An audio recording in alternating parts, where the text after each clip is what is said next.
How to adjust one table in Google Docs. Hello everyone, this is Sabrina here to help you today. So without any further ado, let's get right into the video. So in order to fit table in a single page, you have to make your page pageless. To do so, go to File, go to Page Setup, then go to Pageless, and then tap on OK.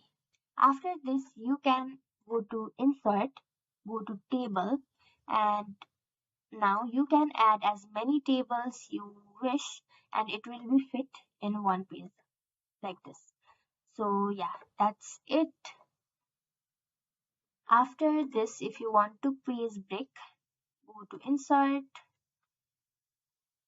or edit, file, then go to page set, insert, and you will have to find page break option.